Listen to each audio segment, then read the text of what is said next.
Eh bien Viviane, bienvenue. Je suis honorée de pouvoir faire cette toute première interview avec toi parce que tu es vraiment quelqu'un que j'apprécie énormément.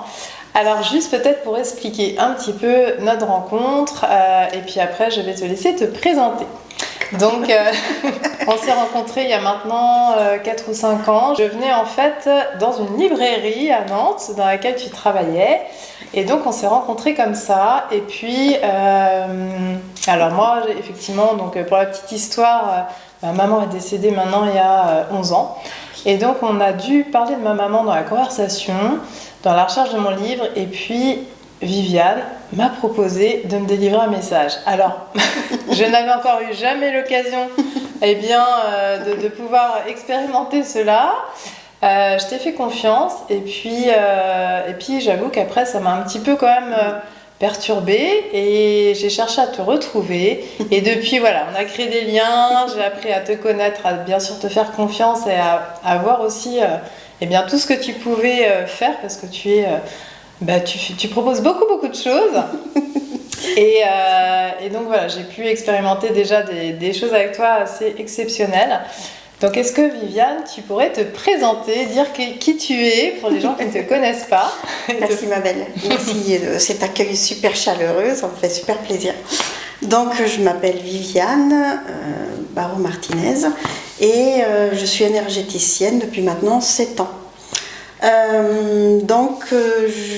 Mon travail, c'est au fait je commence par travailler dans tout ce qui est énergie. Je vais chercher les choses qui...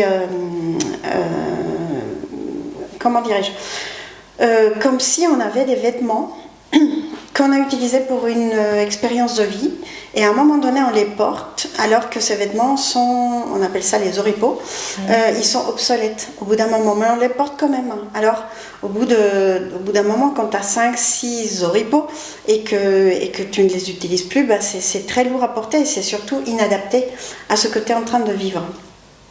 Donc, dans notre mentalité occidentale, nous avons tendance à entasser et à garder les choses parce qu'on a peur de perdre des choses. Or, dans la pensée bouddhiste, ils disent qu'en fait, ce qui est important, c'est pas l'objectif, c'est le chemin. Et je trouve que c'est splendide parce qu'en fait, ça nous libère de vouloir tout garder. Parce que c'est vrai que on ne pourra pas partir avec tous nos biens ou même garder les personnes qu'on aime. Ce qui est important, c'est de s'enrichir de l'instant et revenir à l'instant et donner tout son sens à l'instant. Et je crois que c'est la meilleure façon de vivre dans ce que je comprends. Et du coup, dans ce qu'on m'autorise de faire, c'est-à-dire mes guides. Donc mes guides en particulier, ça peut être par exemple des gens que j'appelle l'univers et la source. La source est un endroit qui se trouve au centre de toutes les galaxies et donc c'est là où sont fabriquées les âmes. Et donc j'aime appeler cette énergie, et là, je la sens arriver, comme j'aime appeler aussi les anges séphirotes, c'est les anges de l'arbre de vie dans la pensée juive. Mais aussi, j'aime aller picorer dans toutes les civilisations, parce que tous les systèmes de pensée qui ont été créés par l'homme nous apportent quelque chose, un éclairage, et ils ont tous un ciment différent, parfois même un prisme complètement différent, et pourtant l'objectif est souvent d'aller le mieux possible. Donc, dans ce que on nous autorise de faire, c'est à nous défaire de ces oripeaux. Donc, je commence par cette première partie de séance où je commence par nettoyer. En fait, en premier, je commence par recevoir les messages des guides, parce que donc j'entends les messages des guides, j'entends les messages des êtres vivants, des êtres décédés, des consciences d'énergie, par exemple le divin, ou les anges, ou le vent, tu vois, ou l'énergie d'une autre galaxie. M'arrive, oui, d'entendre énormément de choses, mais ça peut être aussi un chat, ça peut être aussi une fourmi qui me parle. Ensuite, donc, ces guides-là vont me dire ce qu'il y a à nettoyer par rapport à la situation. Ça peut être l'énergie de la maison de la personne, ça peut être quelque chose par rapport à une situation où la personne sent qu'il y a une entrave. Et en tout cas, ensuite je vais passer en transgénérationnel, donc je demande toujours l'autorisation à la personne, je ne travaille que sur autorisation. Je demande à l'autorisation de la personne, ensuite celle de l'univers de la source, ensuite celle de la ligne d'amour masculine, celle de la ligne d'amour féminine, et ensuite je demande à son corps, à son âme et à son esprit si on m'autorise à avancer. Et c'est lorsque j'ai posé toutes ces questions qu'il y a une réaction de mon corps qui va m'indiquer qu'il y a un message, comme si on avait laissé un message dans une boîte vocale pour une personne et que je vais aller pouvoir entendre ce truc-là. Moi, je ne fais que répéter comme un perroquet ce que j'entends. Voilà. Donc tu es en quelque sorte ce qu'on appelle un canal, c'est ça, Viviane? C'est ça. Tu vas pouvoir recevoir des informations et les transmettre. Les informations. Donc j'essaie d'être le plus juste possible parce que parfois je vais entendre par exemple juste une lettre. Et donc la lettre que je vais mettre à poser ensuite, c'est très important que je sois très vigilante sur ça parce que ça va déterminer tout le message ensuite, tu vois. Donc ça c'est ma responsabilité. Et ensuite je fais juste confiance à l'univers, au divin, et aussi je ne vais jamais plus loin que ce que l'âme de la personne m'autorise de faire. Si une personne vient, qu'elle est assise devant moi, parce que ça m'est déjà arrivé, mais que son âme n'a pas envie du tout d'avancer, parce que ça m'est arrivé, je ne peux pas avancer, tu vois. Et il n'y a pas de jugement. C'est-à-dire que nous venons ici, chacun pour expérimenter un chemin. Donc c'est pour ça que nous avons des rencontres qui vont nous emmener à expérimenter des choses précises pour évoluer dans un domaine. Et voilà. Et Viviane, du coup, alors ça c'est ce que tu fais aujourd'hui, mais tu dis ça fait 7 ans, c'est ça, que tu es énergéticienne? Mais alors, est-ce que je peux te demander comment t'en es arrivée à tout cela? Parce que ça c'est quand même, je dirais, tout ce qui est le monde de l'invisible, tout ça, tout le monde aimerait le maîtriser, mais en même temps ça peut aussi faire peur. Comment est-ce que toi t'en es arrivé à ce chemin-là, à aujourd'hui pouvoir entendre des choses, à transmettre, et est-ce que ça a été mis comme ça sur ton chemin, ou est-ce que c'est depuis toujours quand j'avais 13 ans, j'ai mon grand-père qui était malade, et je passais beaucoup de temps chez mes grands-parents. Donc le long des murs, il y avait plein de revues de Reader's Digest qui avaient été déposées, et va savoir pourquoi, j'en ai choisi une. Et j'ai trouvé une histoire qui racontait les symptômes d'un monsieur qui était parti faire du golf, et il décrivait les symptômes d'un arrêt cardiaque. Et à l'époque, je voulais être médecin, donc je commençais à être très sérieuse. Et donc j'ai pris un petit papier, je commence à souligner les choses importantes et tout. Or, j'étais dans la maison de mes grands-parents à ce moment-là, et il se trouve que tous les symptômes que je voyais, qui étaient décrits par ce monsieur dans la revue, correspondaient exactement à ce que mon grand-père avait dans la pièce à côté. Et donc c'était incroyable parce que je suis allée vérifier 30 fois, quoi. Donc au bout d'un moment, je me suis dit, bon, ok, ça y est, je suis sûre. Enfin, je suis sûre de ce que je vois, je suis sûre que c'est un arrêt cardiaque. Maintenant, du haut de mes 13 ans, il fallait que j'aille voir ma grand-mère pour lui dire que son mari était en train de faire un arrêt cardiaque, qu'il fallait peut-être qu'on agisse vite pour lui sauver la vie. Donc j'ai usé de toute ma diplomatie, de tout mon amour pour aller la voir, en lui disant voilà, il me semble que, enfin voilà, tu sais que je vais être médecin. Et en même temps, j'essayais d'être convaincante parce qu'il fallait qu'on agisse vite. Donc j'explique à ma grand-mère, et au bout d'un moment, elle a changé de couleur. Elle m'a dit, est-ce que tu veux qu'on appelle un médecin? Je lui dis, oui, très bonne idée, c'est très bien, très bien. Et donc on appelle un médecin, et en effet c'était le style de SOS médecin. Je crois que c'était un dimanche en Colombie. Et donc j'explique que j'ai 13 ans, et la dame m'écoute, et à un moment donné il y a un silence, et puis elle me dit, est-ce que vous voulez qu'on envoie une ambulance? Je Je lui dis, oulala, moi je suis mineure.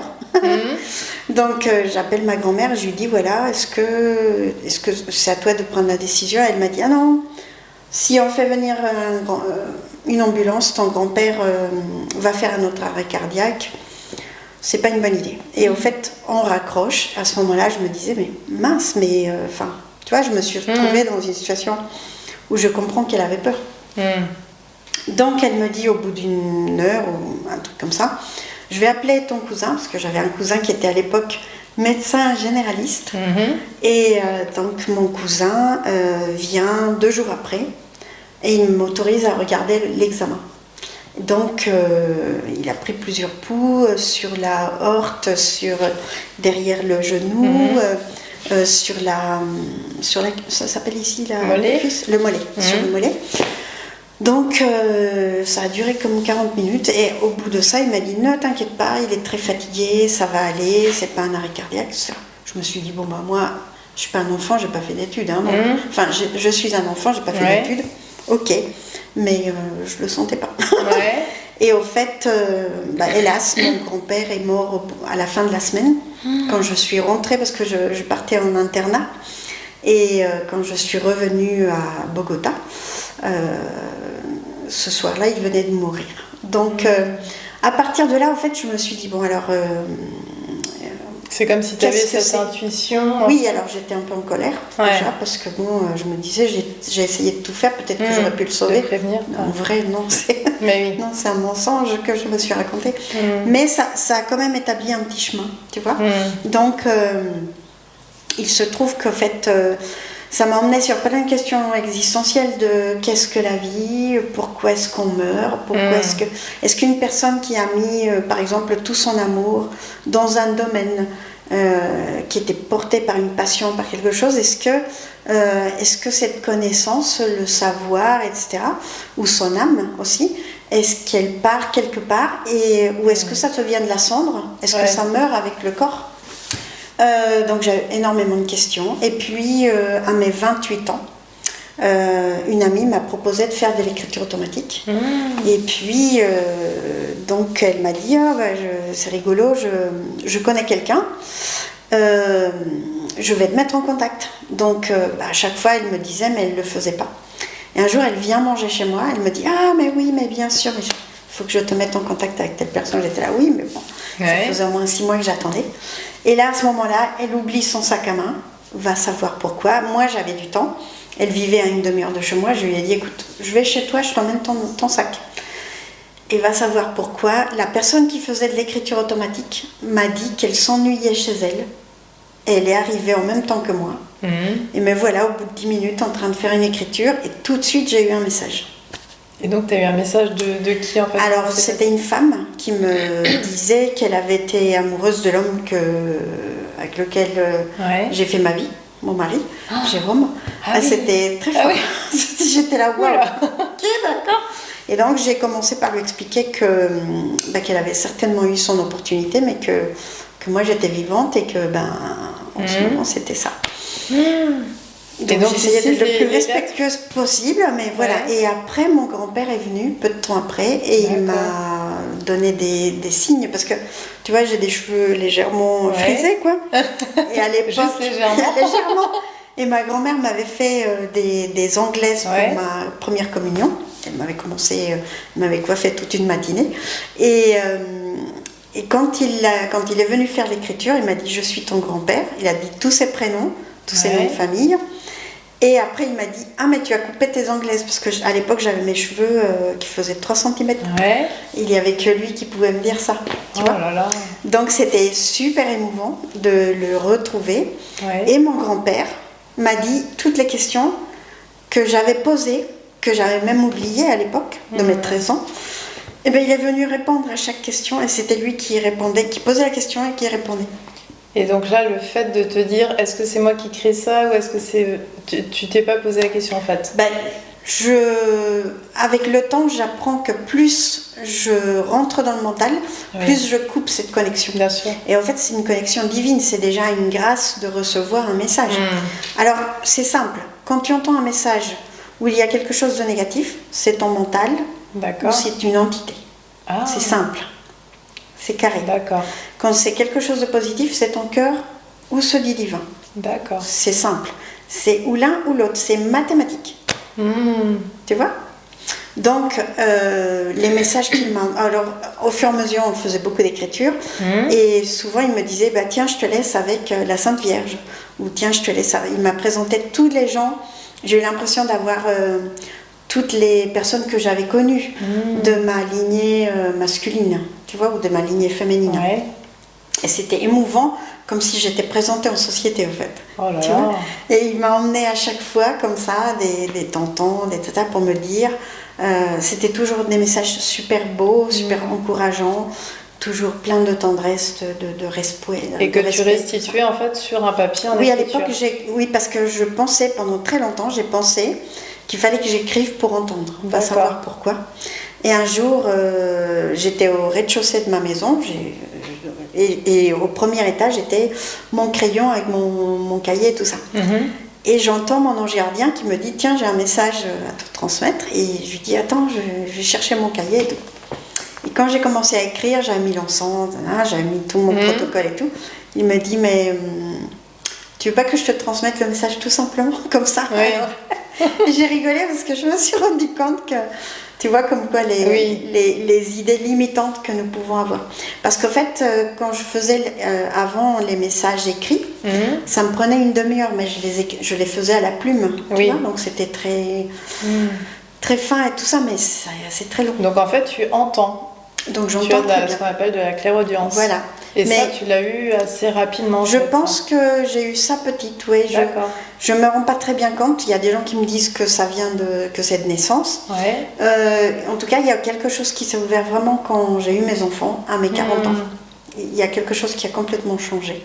Et puis, je n'ai pas de formation d'astrologue, mais ce que les astrologues nous disent, par exemple Michel Descendier ou Marie-Josée Ménard sont extraordinaires, ou d'autres qui sont sur YouTube, ils disent que les passages de chaque planète à certaines périodes viennent en fait nous aligner et comme nous nettoyer des oripeaux dont je te parlais tout à l'heure.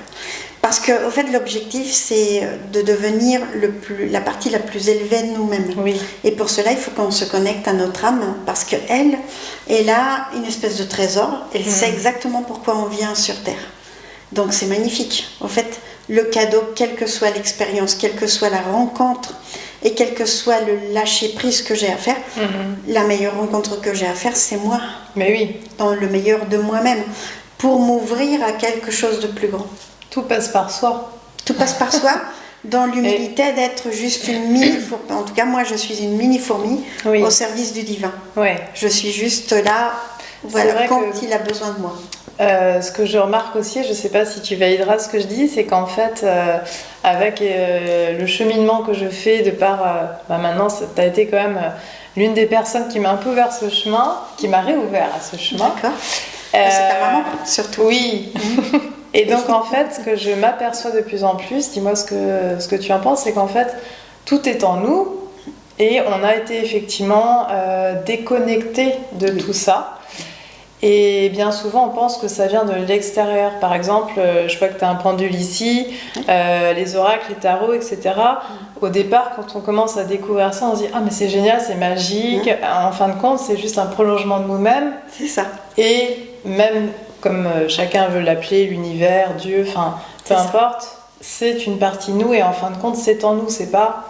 on va pas aller chercher une réponse à l'extérieur. Est-ce que tu valides un petit peu ça? Je suis tout à fait d'accord avec toi. C'est-à-dire que quand on va chercher des réponses à l'extérieur, si tu vas chercher par exemple une cartomancienne qui peut te répondre toutes les semaines sur des questions que tu peux te poser, à un moment donné, elle va se tromper. Le cadeau de ça, c'est quoi? C'est que, en fait, l'univers va te dire, dans ma vision des choses, je ne sais pas si c'est juste, mais c'est ce que je comprends de la vie pour l'instant, c'est que nous venons avec plein d'atouts, avec une valise de karma, c'est-à-dire des choses à réaliser, une valise de dharma, des choses qui ont déjà été réalisées, qui nous ont donné comme des passes pour ouvrir des portes, tu vois. Donc, on doit combiner entre ces deux valises. Et puis, le fait de pouvoir utiliser notre libre arbitre, je crois que c'est fondamental d'avoir conscience que nous avons beaucoup de pouvoir. Nous avons le pouvoir de la parole, nous avons le pouvoir de la pensée, nous avons le pouvoir de l'action. Entre autres, on a les pouvoirs de la beauté, on a les pouvoirs de la séduction, on a énormément de pouvoirs de la voix, enfin, énormément. Après, chacun, c'est où est-ce que tu vas mettre ton pouvoir et qu'est-ce que tu vas en faire. Si tu utilises quel que soit le pouvoir pour asservir quelqu'un d'autre, ben, tu vas devoir le payer derrière. Donc, dans ce que je comprends, parce qu'on m'a expliqué que nous allons passer devant Horus, et donc il a une balance et il va mesurer nos pensées, nos actes et nos paroles. Alors qui est Horus? Horus qui est le dieu de la mort dans la pensée égyptienne. D'accord. Et donc, c'est marrant parce qu'il arrive du coup.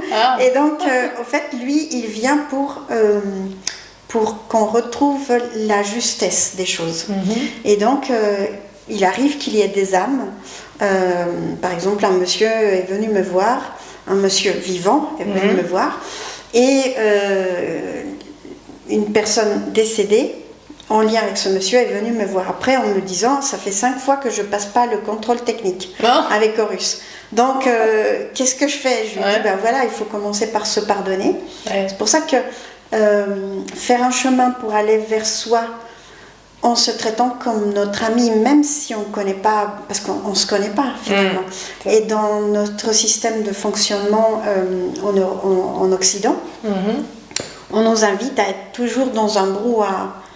Et du coup, nous avons limite peur du silence ou de nous retrouver toute seule ou tout seul. Et du coup, ça nous induit dans une peur permanente. La peur de l'avenir, la peur du passé, la peur du présent, la peur du manque. Or, si nous acceptions que l'univers a accepté de nous donner un corps, une âme, un esprit, plutôt en bonne santé en général, ben c'est pour nous offrir cette magnifique opportunité d'être en vie. Et il y a des tas d'âmes qui existent dans d'autres galaxies qui attendent leur tour, parce que c'est un privilège de se confronter à la matière. Se confronter à la matière, c'est aussi se confronter au libre arbitre. C'est qu'est-ce que je fais avec mon énergie?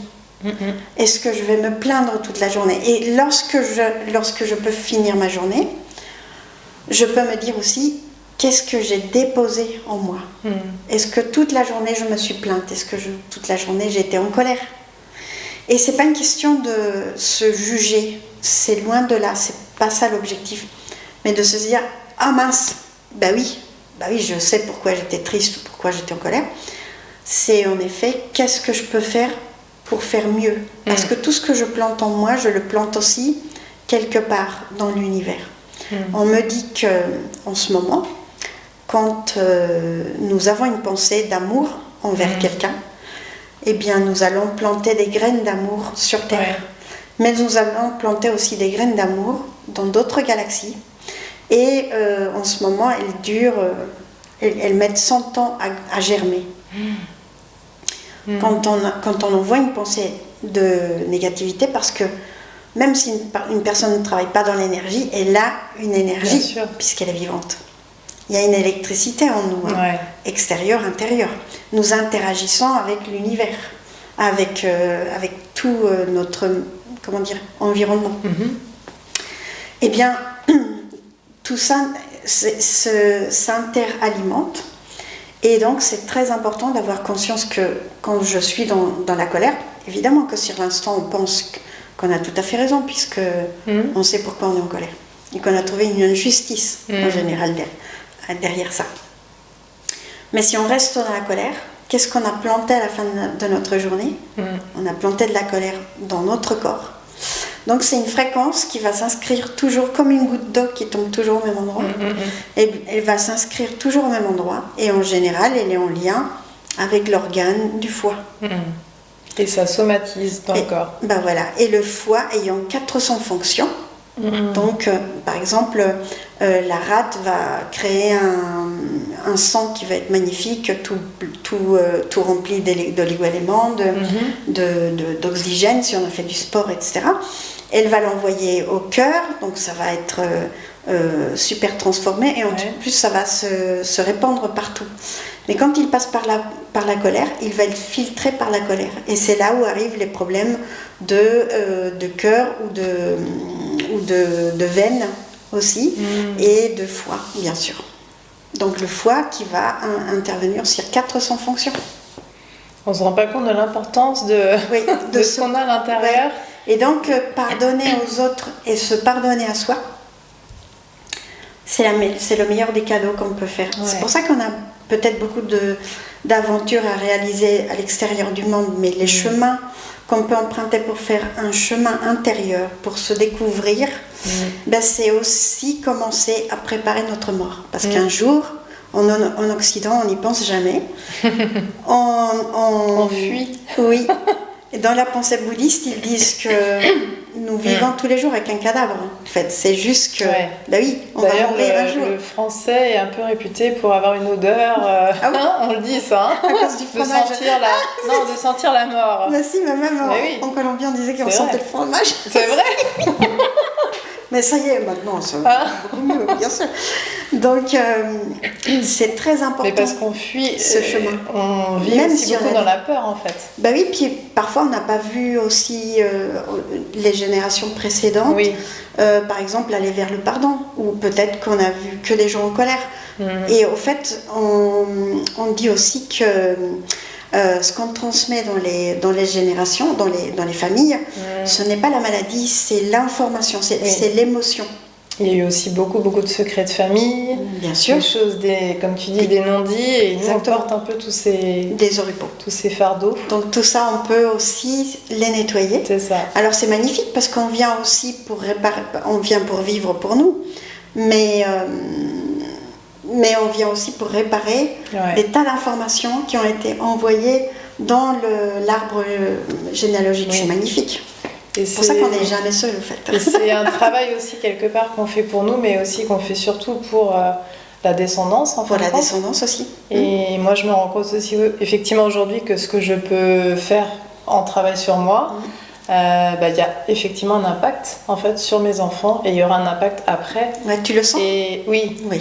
C'est fabuleux. Mais parce qu'en fait, je pense qu'à un moment donné, il ne faut pas non plus se voiler la face et se dire, voilà, oh là là, il m'arrive des malheurs, des machins. Mais comme un jour, tu m'as dit, Viviane, et aussi ça m'a vraiment marqué, je ne sais plus la question que je t'ai posée, mais en fait, tu m'as dit, j'ai deux choix. Soit je choisis la peur, soit je choisis l'amour. C'est ça.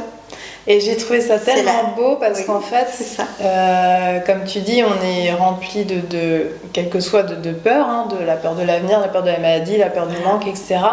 Et en fin de compte, si on vibre la vibration la plus haute qui est l'amour, donc on est en vibration haute, et en fin de compte, les épreuves qui peuvent passer, on ne les vit pas tout de la même façon. Et la vie est beaucoup plus belle et on avance. C'est ça. Et on trouve quelque part une réelle mission de pourquoi on est là. C'est ça. Mais ça, moi je l'ai expérimenté avec toi et je trouve que tu amènes vraiment sur ce chemin. Et quand on vient faire une séance avec toi, parce que moi j'en ai fait quelques-unes, mais j'imagine que j'ai pas encore tout exploité ce que tu proposais, parce que tu t'es formée depuis à l'acupuncture, à plein de choses, ça j'ai pas encore fait. En fait, je commence. Voilà, tu as en fait cette faculté de pouvoir recevoir, comme tu dis, des messages, mais c'est assez impressionnant, parce que c'est vrai que quand moi je l'ai vu avec toi, et en fait on dirait que la personne vient vraiment à travers ton corps, et ta voix change, ton visage change, c'est impressionnant, et on a l'impression d'être en face de cette personne qui, si ça se trouve, était là il y a 200 ans avant. C'est vrai. Et les messages sont assez poignants, dans le sens où ça fait... je pense que le message doit être dit ce jour-là, en fait. Et moi, la toute première fois que je t'ai vue, il y avait du monde à la porte. Donc ça a duré. Et après, si les personnes seront amenées à te contacter et à vivre cette expérience, je pense qu'il faut aussi laisser un peu infuser tout ça et de se dire en fait, ok, je prends et ça va pas pour autant me changer la vie, mais par contre, on se rend compte que les semaines passant, les mois passant, les années passant, on comprend en fait ce qui a été dit. Oui, c'est Alors, bien de prendre des notes, voilà. de le réécouter, parce que ça travaille. Oui. Il y a des gens qui me disent, pas seulement par rapport à moi, mais par rapport à tout le travail qu'on peut faire, parce qu'il y a des gens extraordinaires qui s'ouvrent maintenant, des gens très jeunes par exemple, qui arrivent avec des ouvertures, qui n'ont pas le fait de se dire, oh c'est bizarre, ben non, c'est en moi, c'est tout. Tu vois, ils ont une connexion directe. Et au fait, je crois que c'est simplement de se dire, ben, je viens pour être le plus heureux possible. Oui. Et ça fait partie de moi. Mais ne pas attendre d'avoir une réponse à toutes nos questions ce jour-là et de se dire que moi j'ai appris la patience. C'est vrai. Parce que parfois on vient avec une problématique et on veut tout de suite en fait la régler. Alors ça dépend si c'est possible ou pas. C'est ça. Parce que c'est l'univers, en tout cas il y a un code luminique, c'est-à-dire le jour, le mois, l'année vont avoir un code. Ouais. Mais le fait que ce soit un lundi, un vendredi, que ce soit à l'heure précise, ça se passe, ça crée un code luminique, un code de lumière qui va se poser sur la Terre à l'endroit où on se retrouve. Et quand les deux sont posés et que l'univers autorise, eh bien, il y a quelque chose qui se crée. Et je sens parfois qu'il faut que j'aille très vite pour nettoyer parce que ça va se fermer, tu vois, comme un canal qui... Et voilà, c'est chouette. En tout cas, Viviane, tu es comme un ange. Alors, c'est vrai que je ne sais pas si à travers la caméra ça se ressentira, mais en tout cas, quand tu arrives, je trouve que tu as une belle énergie. Enfin, il y a des choses, ça s'explique pas, une belle aura. Et que c'est que dans l'amour, en fait, que tu donnes ces messages et que, voilà, tu es vraiment comme une messagère. Est-ce que... là, c'est pas du tout préparé, hein, on le dit. Est-ce que là, Viviane, tu aurais l'envie de donner un message? Je serais ravie. Alors, c'est pas moi qui les donne. Oui. Je ne suis que comme un haut-parleur.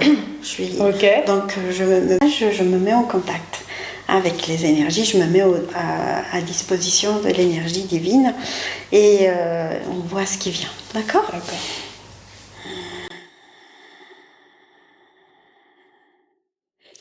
Par le très grand esprit de mon Père et son œuvre magistrale, je requiers une délicieuse connivence avec l'Esprit divin et tous ces êtres de lumière, afin de m'accompagner dans l'incandescente tâche qui m'incombe. J'adopte ainsi la demande faite par Anne-Violaine pour recevoir un message pour l'humanité. Je demande ainsi à ce qui me l'énergie créative à bien vouloir m'accompagner et à accorder à cet humble serviteur la garde éternelle. Merci.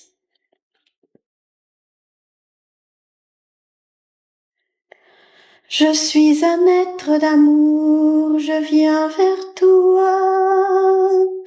Je viens te donner la lumière dont tu as besoin. Je te propose de rester dans la lumière et dans l'amour, d'aller vers le pardon. Je t'accompagne sur ce chemin.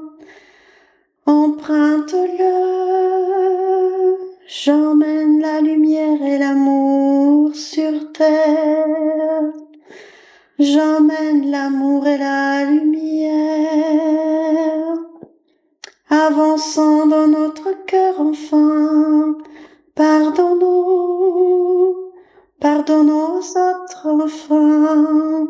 Pardonnons-nous également. Et commençons à faire ce chemin maintenant. Cela va nous rapprocher de notre âme. Restons humbles également, restons dans notre cœur. Rappelons-nous que ce qui est matière est voué à se terminer. Aimons-nous les uns les autres et pardonnons aux autres.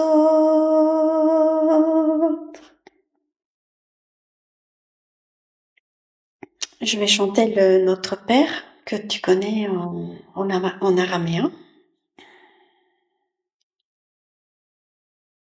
Abunde vashma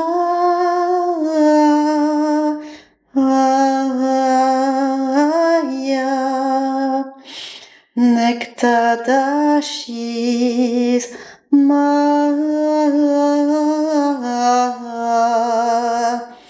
Titen malkuta meue Sektia Anna Aikana dena la mesiuba La pachena men Pi.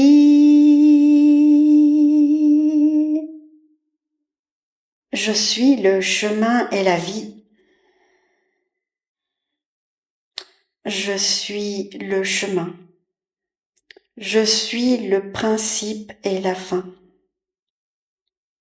Je suis la lumière éternelle.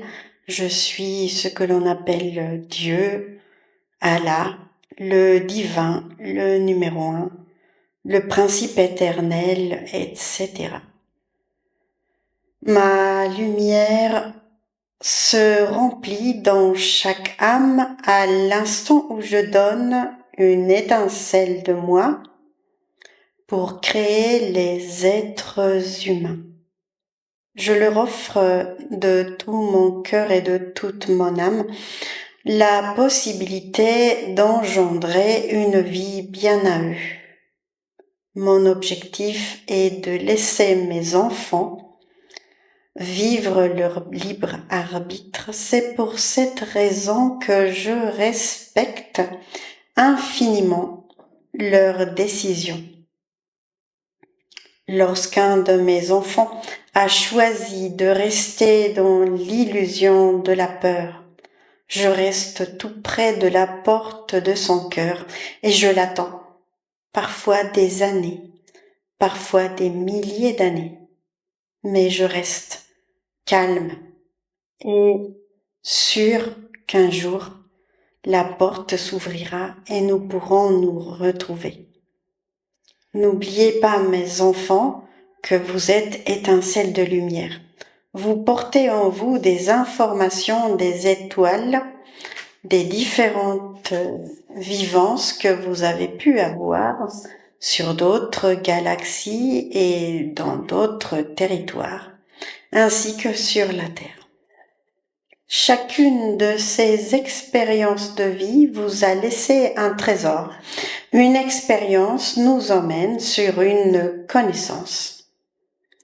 L'objectif, c'est que chacun retrouve à la fin de chacune de ces vivances l'expérience, la saveur de cette information. C'est la saveur de ces informations qui viennent nous transmuter et transmuter notre âme pour qu'on retrouve la brillance éternelle de ce que nous sommes profondément. Chacun de vous fait partie de moi et je vous aime éternellement.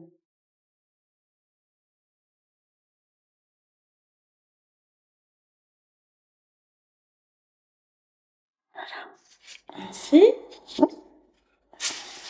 Merci Viviane pour ces beaux messages.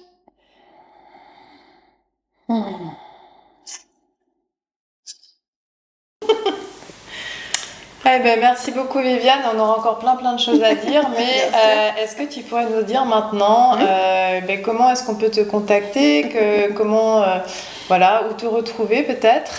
D'accord, donc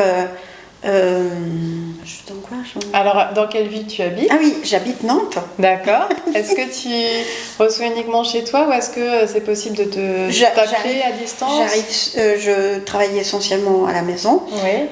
Je préfère faire des séances à la maison, à Nantes.